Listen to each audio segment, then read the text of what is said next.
শেখ হাসিনার রায় কি টিকবে? মামলায় কোটি টাকা ঘুষের প্রমাণ।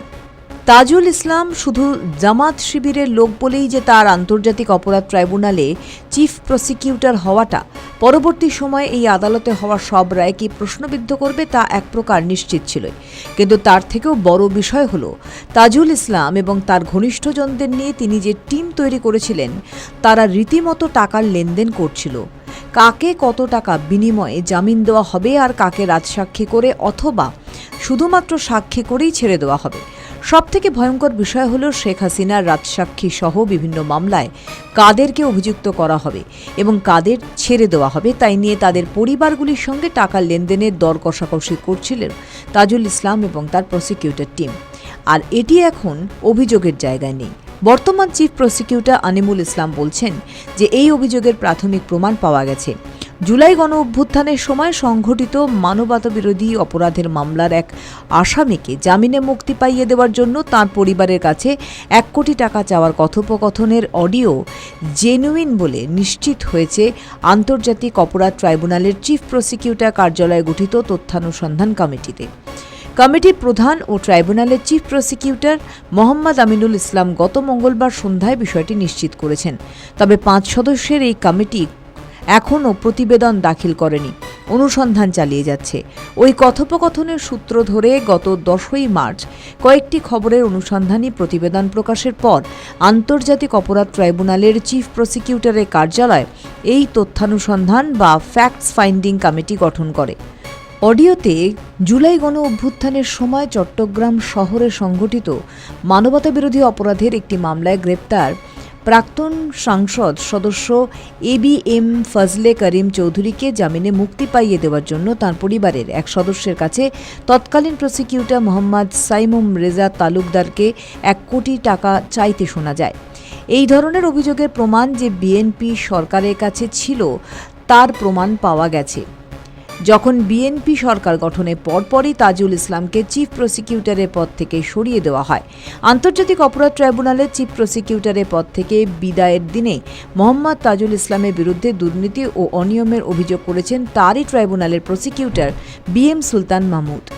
একটি মন্তব্যে প্রসিকিউটর সুলতান মাহমুদ লিখেছেন, গত বছর নভেম্বরের শেষ দিকে আশুলিয়ার লাশ পোড়ানোর মামলার আসামি SI আফজালুল হকের স্ত্রী সন্ধ্যার দিকে ভারী ব্যাগ নিয়ে প্রসিকিউটর তামিমের কক্ষে প্রবেশ করেন।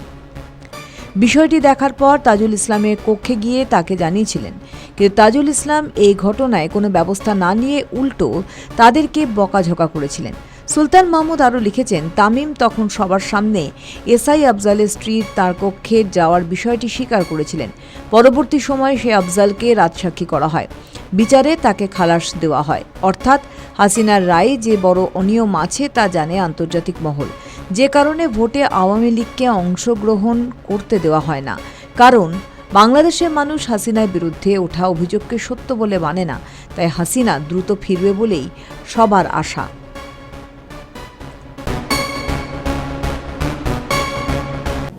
শেখ হাসিনাকে কি শেষ পর্যন্ত প্রত্যাপন্ন করবে ভারত? তারেক রহমানের সরকার কতটা চাপ দিচ্ছে ভারতের কেন্দ্রীয় সরকারকে? 17 এপ্রিল ভারতের বিদেশ মন্ত্রকের মুখপাত্র রণধীর জয়সওয়াল জানিয়েছিলেন, যথাসময়ে হাসিনাকে প্রত্যাপনের বিষয়ে জানাবে মোদী সরকার। সম্প্রতি ভারত সফরে আসেন বাংলাদেশের বিদেশ মন্ত্রী খলিলুর রহমান। সূত্রের খবর, বাংলাদেশের বিদেশ মন্ত্রীর সঙ্গে কথা হয় কেন্দ্রীয় নেতৃত্বের। হাসিনা প্রত্যাপন্ন নিয়ে কিছুটা হলেও অবস্থান স্পষ্ট করেছেন ভারতের বিদেশ মন্ত্রী S জয়শঙ্কর।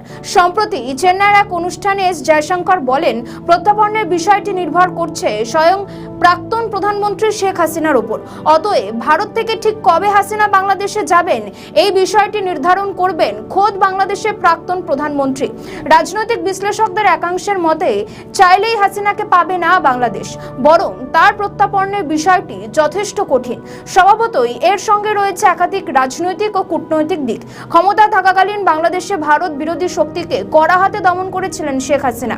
সূত্রের খবর, ভারতের 1962 সালে প্রত্যাপন আইন অনুযায়ী এও দেখতে হবে যে হাসিনা ভারতে আশ্রয় আদৌ কোনো অপরাধ কিনা। হাসিনার প্রত্যাপন্ন অত্যন্ত সংবেদনশীল বিষয়। সেই নিরিখে ধারণা করা হয় পুরো বিষয়টি সুরাহা করতে আইনি বিতর্কের চেয়ে রাজনৈতিক সমঝোতা ও কূটনৈতিক তৎপরতাই বেশি গুরুত্ব রাখবে। ভারত ও বাংলাদেশের মধ্যে প্রত্যাপন্ন চুক্তি রয়েছে, তবে রণধীর জয়সওয়াল যে আইনি প্রক্রিয়ার কথা উল্লেখ করেছেন সেটি ভারতের 1962 সালে প্রত্যাপন্ন আইনের সঙ্গেও সম্পর্কিত। প্রত্যাপন্ন আইন অনুযায়ী ম্যাজিস্ট্রেটকে সেই পলাতক অপরাধীর বিরুদ্ধে একটি গ্রেফতারি পরোয়ানা জারি করতে হয়, যে পরোয়ানায় তাকে হাজির করা যায়। অবশ্য হাসিনার এই মামলায় সেটার প্রয়োজন হবে না, কারণ হাসিনা বর্তমানে ভারত সরকারের আশ্রয়ে রয়েছেন, কোনো অপরাধী হিসেবে কখনোই নন। হাসিনা যখন আদালতে হাজির হবেন তখন ম্যাজিস্ট্রেট প্রত্যাপন্ন অনুরোধের সঙ্গে দেওয়া প্রমাণ, বিভিন্ন তথ্য খতিয়ে দেখবেন, ঠিক যেন মামলাটির বিচার ভারতেই হচ্ছে। বিচারক যাচাই করবেন সাক্ষ্য প্রমাণের ভিত্তিতে প্রাথমিকভাবে অভিযোগ যৌক্তিক মনে হয় কিনা। ভারত সরকার এখনো হাসিনার অবস্থা স্পষ্ট করেনি। তিনি কি রাজনৈতিক আশ্রয় পেয়েছেন নাকি দিল্লিতে শরণার্থী হিসেবে আছেন তাও স্পষ্ট করে জানা যায়নি। ভারত কেবল এইটুকুই বলেছে যে বাংলাদেশের প্রাক্তন প্রধানমন্ত্রী বিশেষ ব্যবস্থায় সেখানে রয়েছেন। শরণার্থী সুরক্ষা সংক্রান্ত আইন অনুযায়ী কোনো ব্যক্তিকে এমন দেশে ফেরত পাঠানো নিষিদ্ধ যেখানে তার জীবন, স্বাধীনতা কিংবা মর্যাদা হুমকির মুখে পড়তে পারে। ভারত যদিও আন্তর্জাতিক শরণার্থী কনভেনশনে স্বাক্ষরকারী দেশ নয়, তবে ভারতের নিজস্ব আইন ও রীতিতে শরণার্থী সুরক্ষার বিধান রয়েছে। তবে এই আইন ভারত সব ক্ষেত্রে সমানভাবে প্রয়োগ করে না। এর আগে যুক্তরাজ্য ও যুক্তরাষ্ট্রে ভারতীয় নাগরিকদের প্রত্যাপনের যে ঘটনাগুলো ঘটেছে তাতে সম্পূর্ণ আইনি প্রক্রিয়া সম্পন্ন হতে 5 বছর পর্যন্ত সময় লেগেছে। হাসিনার সময় যেমন তৎকালীন সরকার সন্ত্রাস ও ভারত বিরোধী শক্তিকে কড়া হাতে দমন করেছিল, বিএনপি সরকারও কি সেই ধারা বজায় রাখবে, নাকি বাংলাদেশের তলে তলে মাথাচাড়া দেবে ভারত বিরোধী শক্তি? এর উত্তর অবশ্য সময়ই দেবে। পালাবদল চেয়ে কি অজান্তে বিপদ ডেকে এনেছিল বাংলাদেশ? সাম্প্রতিক এক বিস্ফোরক তথ্য যেমন ইঙ্গিত দিচ্ছে, ইউনূস সরকারের আমলে বাংলাদেশে পাহাড় প্রমাণ আর্থিক দুর্নীতি হয়েছে, কিন্তু তা দেখেও কিনা না দেখার ভান করেছিলেন তিনি।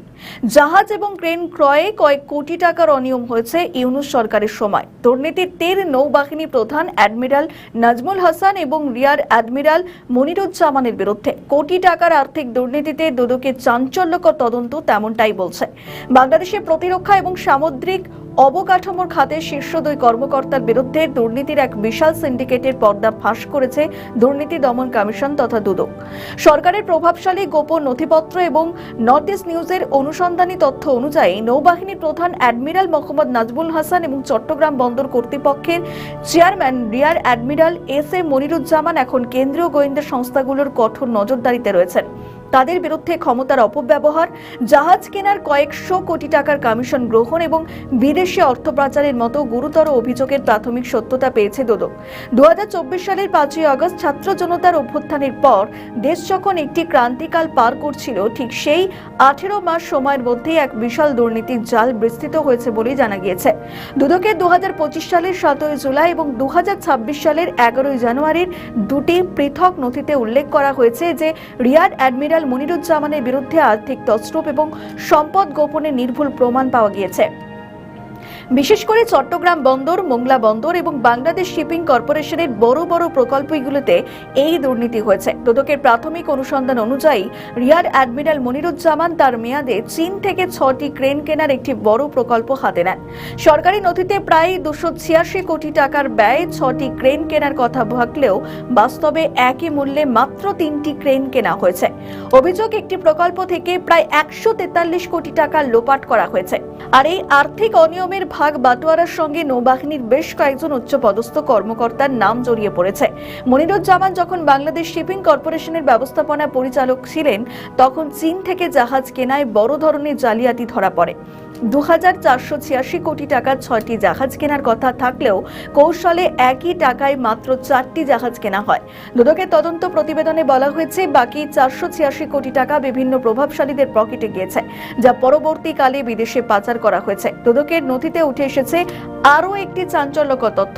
তদন্তকারীরা মার্কিন যুক্তরাষ্ট্রের আটলান্টিক ভিত্তিক মুকুল কর্পোরেশন নামে একটি প্রতিষ্ঠানের সন্ধান পেয়েছেন, আর এই প্রতিষ্ঠানটি মোহাম্মদ কাজী মুকুল নামক এক ব্যক্তির মাধ্যমে পরিচালিত হলেও দুদক একে একটি ফ্রন্ট কোম্পানি হিসেবে দেখছে। অ্যাডমিরাল নাজমুল হাসানের বিরুদ্ধে অভিযোগের পাল্লা আরো ভারী হয়েছে তার ঘনিষ্ঠ আত্মীয় মোহাম্মদ জিল্লুর রহমানের মাধ্যমে। জিল্লুর রহমান, যিনি মৌলভীবাজার ৩ আসনের সাবেক সংসদ সদস্য এবং অলিলা গ্রুপের এমডি, 2024 সালের আগস্টের পর দেশ ত্যাগ করেন। গোয়েন্দা প্রতিবেদন অনুযায়ী জিল্লুর রহমান কাতারে একটি বিশাল মার্কেট কিনেছেন। গণমাধ্যমের দাবি এবং দুদকের প্রাপ্ত তথ্য অনুযায়ী মার্কেটের পুরো অর্থ জিল্লুর রহমানের নয়, বরং নৌবাহিনী প্রধান অ্যাডমিরাল নাজমুল হাসানের দুর্নীতির অর্থ দিয়ে এটি কেনা হয়েছে। 2026 সালের জানুয়ারি মাসের তদন্ত প্রতিবেদনে সুপারিশ করা হয়েছে যে নৌবাহিনী এবং বন্দরের এই অনিয়মের মূলে পৌঁছতে একটি বৃহত্তর এবং উচ্চ পর্যায়ের তদন্ত প্রয়োজন। প্রতিবেদনে ইঙ্গিত দেওয়া হয়েছে যে তদন্ত আরও গভীরে নিয়ে গেলে আরও অনেক প্রভাবশালী সামরিক এবং অসামরিক কর্মকর্তার নাম বেরিয়ে আসতে পারে। তাই কি এদের নাম এতদিন গোপনে রাখছিল বিএনপি সরকার?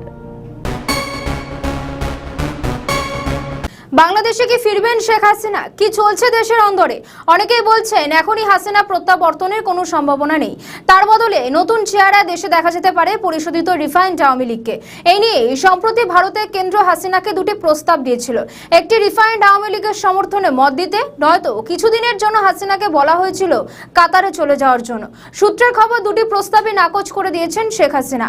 সাবেক প্রধানমন্ত্রীর মতে এই মুহূর্তে নেতৃত্ব হাত থেকে কিছুতেই ছাড়তে চান না শেখ হাসিনা, অথবা তার পরিবারের কাউকে ক্ষমতা হস্তান্তর করতেও চাইছেন না আওয়ামী লীগের সুপ্রিমো কমান্ডার। আরেকটি সূত্র বলছে গোপনে আওয়ামী লীগের একাধিক নেতৃত্বের সঙ্গে বৈঠকও সেরেছেন হাসিনা। দলের প্রাথমিক স্তরের নেতৃত্বকে একজোট হতেও বলেছেন হাসিনা। বাংলাদেশে বিএনপি সরকার ক্ষমতায় আসার পর বেশ কিছু জায়গায় দলীয় কার্যালয় খুলে আওয়ামী লীগের নেতাকর্মীরা তারা তাদের কাজকর্ম শুরু করেছে, কিন্তু বেশি দিন খুলে রাখা যায়নি ওইসব কার্যালয়। সম্প্রতি এমনও হাওয়া উঠেছে যে বাংলাদেশে আওয়ামী লীগের নেতাদের পুনর্বাসন দেওয়া হোক, অর্থাৎ যদি তারা দেশে ফিরতে চান সেক্ষেত্রে এখনই কঠিন পদক্ষেপ করা হবে না হাসিনা দলের নেতৃত্বের সঙ্গে। হাসিনাকে প্রত্যাপনের বিষয়টি নিয়ে ভারতের সঙ্গে আলোচনাও করেছে বাংলাদেশ।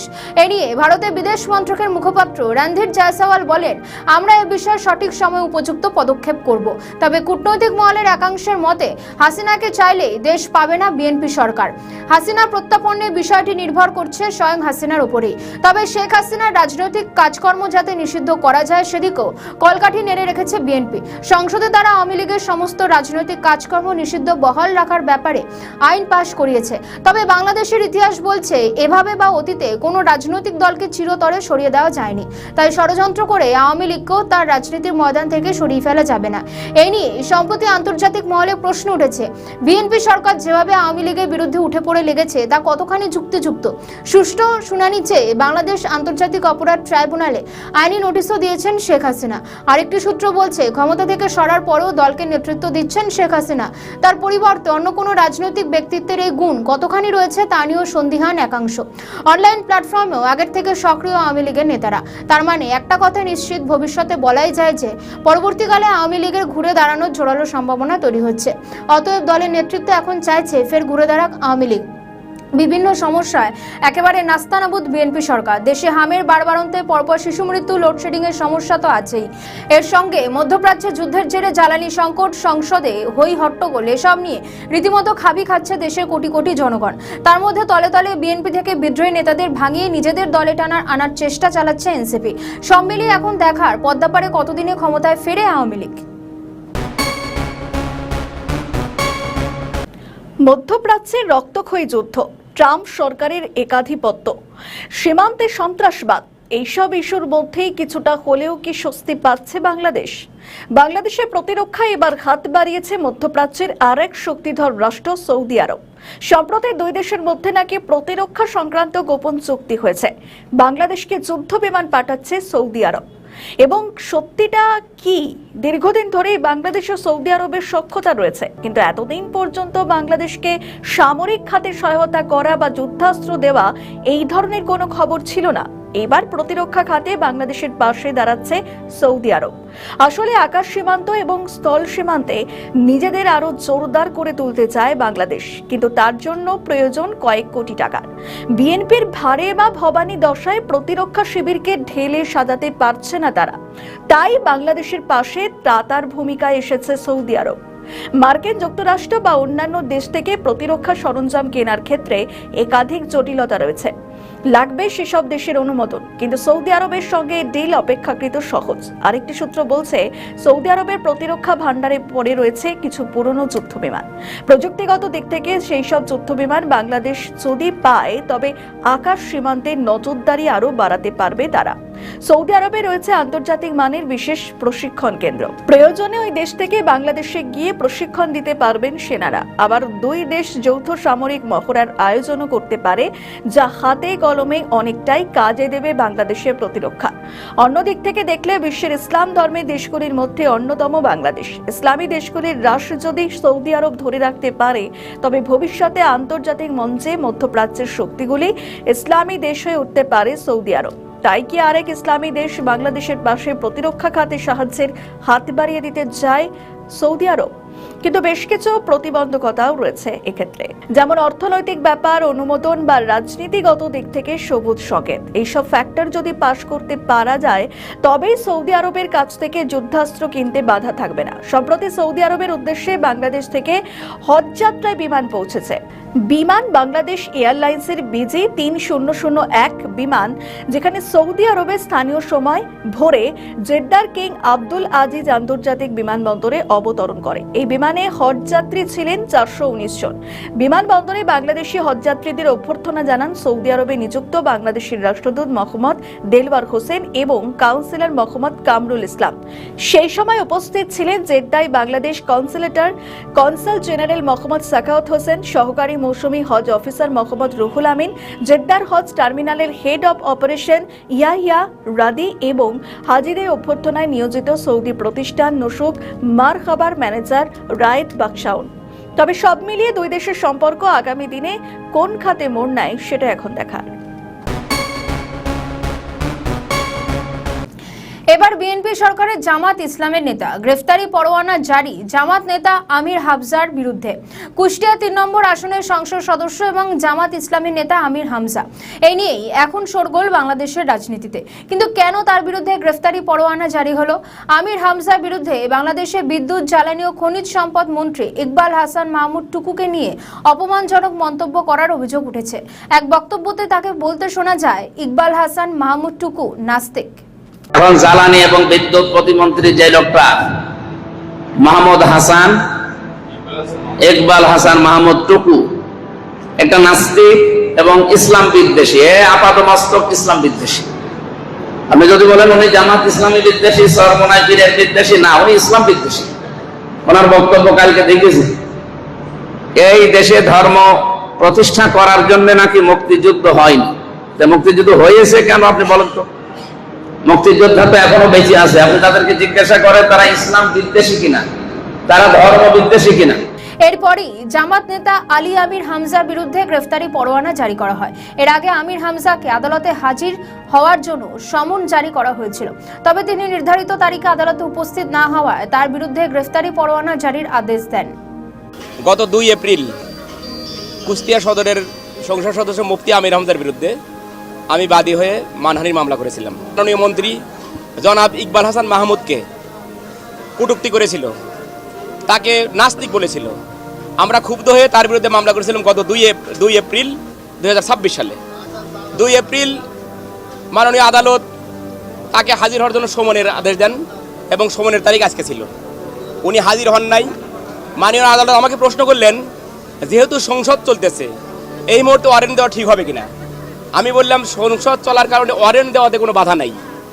সংসদ চলবে, পুলিশকে আমরা গ্রেপ্তারি পরোয়ানা দিবেন আপনি।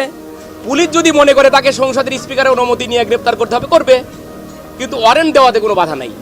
পরে আমার কথায় সন্তুষ্ট হয়ে মাননীয় আদালত বিজ্ঞ অতিরিক্ত চিফ জুডিশিয়াল ম্যাজিস্ট্রেট তার বিরুদ্ধে গ্রেপ্তারি পরোয়ানা জারি করেছে। আত্মপক্ষ সমর্থনে কি বলছেন আমির হামজা, এ বিষয়ে এখনো পর্যন্ত স্পষ্ট কিছুই বলেনি তিনি। সিরাজগঞ্জের আদালতে গ্রেফতারি পরোয়ানা জারির বিষয়ে তিনি বলেন, এই ঘটনা জানি না। 2রা এপ্রিল সিরাজগঞ্জ জেলা দায়রা ও জজ আদালতের অতিরিক্ত সরকারি কৌঁসুলি এবং জেলা আইনজীবী সমিতির সাধারণ সম্পাদক হুমায়ুন কবির বাদী হয়ে মামলাটি করেন। তার অভিযোগ, সিরাজগঞ্জে কৃতি সন্তান ইকবাল হাসান মাহমুদকে নাস্তিক বলে গহিত করেছেন আমির হামজা। সেই সঙ্গে তিনি ইসলাম ধর্মের বিরুদ্ধে কুরুচিপূর্ণ মন্তব্য করেছেন। এ কারণে ক্ষুব্ধ হয়ে একাধিক ধারায় আমির হামজার বিরুদ্ধে মামলা করা হয়েছে। এর আগে গ্রেফতার হয়েছিলেন আমির হামজা। ধর্মের অপব্যাখ্যা ও উগ্রবাদী মন্তব্য করার অভিযোগ উঠেছিল তার বিরুদ্ধে। এখন প্রশ্ন, বিএনপি কি তাকে এবার সত্যিই গ্রেফতার করবে? রাজনীতির কারবারিদের মতে তা যদি হয় তবে মস্ত ভুল করবে তারা, কারণ সেক্ষেত্রে জামাতের পাল্লা ভারী হবে, কারণ সমর্থকদের কাছ থেকে সহানুভূতি পাবে জামাত। ফলে রাজনৈতিক দিক থেকে তাদের জনপ্রিয়তা কয়েক গুণ বেড়ে যেতে পারে। অন্যদিকে ফ্যাসিস্ট দল হিসেবে প্রমাণিত হবে বিএনপি। তাই নিজের পায়ে নিজেই কি শেষ পর্যন্ত কুড়ুল মারবে তারেক রহমানের সরকার? উত্তর জানা যাবে আগামী দিন।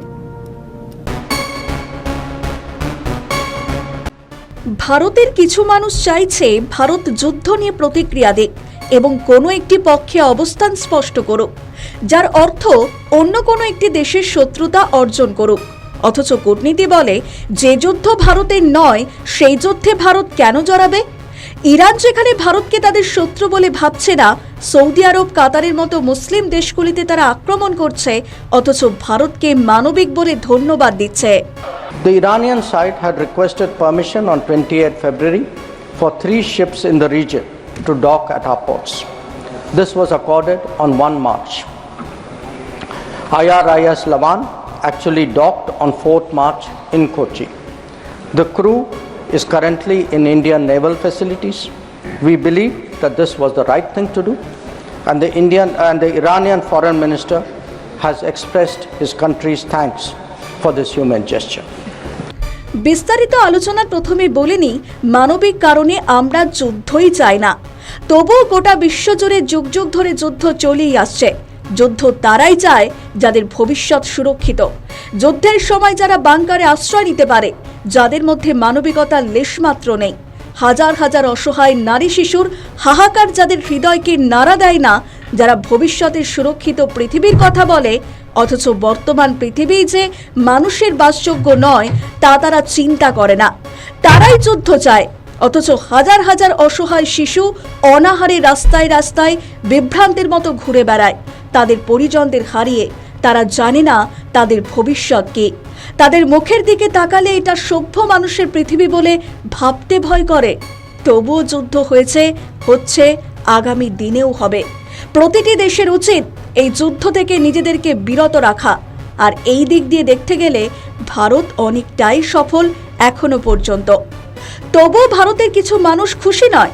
সৌদি আরবের মতো দেশ, যাকে সব থেকে বেশি সুরক্ষিত বলা হয়ে থাকে, সেখানেও মুড়ি মুরগির মতো বোমা পড়ছে।